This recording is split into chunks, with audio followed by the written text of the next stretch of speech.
Then I looked, and behold, a whirlwind was coming out of the north, a great cloud with raging fire engulfing itself. And brightness was all around it, and radiating out of its midst like the color of amber out of the midst of the fire. Also from within it came the likeness of 4 living creatures, and this was their appearance. They had the likeness of a man. Each one had 4 faces, and each one had 4 wings. As for the likeness of the living creatures, their appearance was like burning coals of fire, like the appearance of torches going back and forth among the living creatures. The fire was bright, and out of the fire went lightning, and the living creatures ran back and forth in appearance like a flash of lightning. Raging fire engulfing itself, brightness like the color of amber out of the midst of the fire. From within it came the likeness of 4 living creatures. No doubt, the image of the man of heaven is forged in fire, and so we see that their appearance is like burning coals of fire, like torches going back and forth. The fire is bright, and out of it comes lightning, and the living creatures ran back and forth in appearance like a flash of lightning. Interesting. There are 2 different definitions given for the word lightning. Strong's defines the first as lightning, by analogy, a gleam, concrete, a flashing sword. The Hebrew transliteration is Baraq, found 21 times in the King James Old Testament. I immediately think of the flaming sword in Genesis 3:24. The second definition reads simply to lighten, a flash of lightning. The Hebrew transliteration is Bazaq, found just this once. The idea of lightning brings us here. For as the lightning comes from the east and flashes to the west, so also will the coming of the Son of Man be. Do you see it? A cherub on the left or east, and a cherub on the right or west. It begins with the east, then moves to the west. As a sister recently pointed out, and when we take the 10,000-foot view of the Tabernacle of Moses, we see the tribes of Judah, Issachar, and Zebulun on the east side of the tabernacle under the banner of the line, and Ephraim, Manasseh, and Benjamin under the banner of the ox on the west side. To complete this picture, we have the tribes of Dan, Asher, and Naphtali on the north side of the tabernacle under the standard of the eagle, and the tribes of Reuben, Simeon, and Gad on the south side under the banner of the man. Note the following illustration showing how the 12 tribes of Israel encamped around the tabernacle of witness. As you see in this illustration, I also propose that Eden, the garden, and its 2 trees are seen in the layout of the tabernacle, not to mention the fact that the layout takes the shape of the cross, where the approach from east to west follows the middle, denoting the path of self-sacrifice from beginning to end, emphasizing the message of the cross. So let's come back to the idea of fire. As our passages in Ezekiel show, fire is all over and around the cherubim, and rightfully so, for our God is a consuming fire. The process of living to life, enveloped by the consuming work of the Lord that burns out the pride that stands between us and life, of bearing fruit, of loving God and others. Science tells us that if the light of the sun were to disappear, all life on this planet would cease. And so it shines, not just sometimes, but all the time, even when darkness is present. For that is created by the turning of the earth, not the ceasing of the light of the sun. What an incredible testimony of our Creator Himself. For John said, God is light, and in Him is no darkness at all.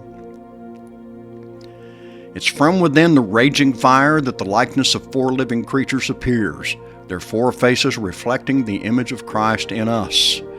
But it is imperative that we pass through the flaming sword of His living and active Word. Plenty of fire to be seen in Ezekiel, but what about Revelation? Here's what we read preceding John's description of the cherubim. And from the throne proceeded lightnings, thunderings, and voices. 7 lamps of fire were burning before the throne, which are the 7 spirits of God. Before the throne there was a sea of glass, like crystal. And in the midst of the throne and around the throne were 4 living creatures, full of eyes in front and in back. Here we are, my friend, fire in Ezekiel and fire in Revelation. But our fire in Revelation is a bit more specific, where we see lightnings proceeding from the throne and 7 lamps of fire burning before the throne. What are these 7 lamps of fire? The 7 spirits of God. We find these in Isaiah chapter 11. There shall come forth a rod from the stem of Jesse, and a branch shall grow out of his roots. The Spirit of the Lord shall rest upon him, the Spirit of wisdom and understanding, the Spirit of counsel and might, the Spirit of knowledge and of the fear of the Lord. His delight is in the fear of the Lord, and he shall not judge by the sight of his eyes, nor decide by the hearing of his ears, but with righteousness he shall judge the poor, and decide with equity for the meek of the earth. He shall strike the earth with the rod of his mouth, and with the breath of his lips he shall slay the wicked. I must admit, the 7 spirits of God are one of my favorite topics. Why? Because they show us what is meant by God being a consuming fire. First of all, these passages refer to the Spirit of the Lord coming to rest upon the Lord Jesus Christ. Secondly, notice that it says the Spirit of the Lord, singular, shall rest upon him. We're then given 7 particulars regarding this one Spirit, which are not 7 different spirits, but rather different characteristics of this one Spirit: wisdom, understanding, counsel, might, knowledge, fear of the Lord, and judgment. That said, here's what these 7 spirits reflect. Now here's another amazing thing.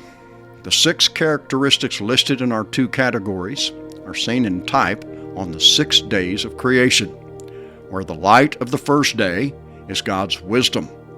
The waters on the second day are his understanding. The sowing and reaping of the third day are his counsel. And the 2 great lights of the fourth day are his might. And just as the first 4 days established the natural foundation for the living creatures on the 5th and 6th days, so the spiritual foundation was established as well. From out of this foundation flows his knowledge and fear to you and me. No wonder the New Covenant states that none of them shall teach his neighbor and none his brother, saying, Know the Lord, for all shall know me, from the least of them to the greatest of them. The raging fire, brightness, coals of fire, torches, 7 lamps of fire. Our God is a consuming fire, a burning and shining light whose purpose in us transcends all of our foolish imaginations. When we stay with the understanding that we are moving from left to right, from beginning to end, from living through death to life, a double witness of truth to a complete witness of truth, then we can better ascertain God's purpose in the fire. Is it not to produce the likeness of God in us? I believe it is. And this brings us here. Then death and Hades were thrown into the lake of fire. This is the second death, the lake of fire. Who hasn't heard of the lake of fire? Well, many think it's a place of unending punishment and torture, and this despite the fact that Hades is thrown into it. That's a bit contradictory, wouldn't you say? Furthermore, don't the 7 lamps of fire burning before the throne depict the 7 spirits of God, describing the work of God's wisdom, understanding, counsel, and might in the earth, showing that the fire is the burning, consuming, shining, and life-giving essence of divine truth and purpose? That said, let me end here, and we'll pick up from here in the next study. Please feel free to leave your comments, like or subscribe, and I sincerely thank you for being a part of Grain of Wheat Publishing.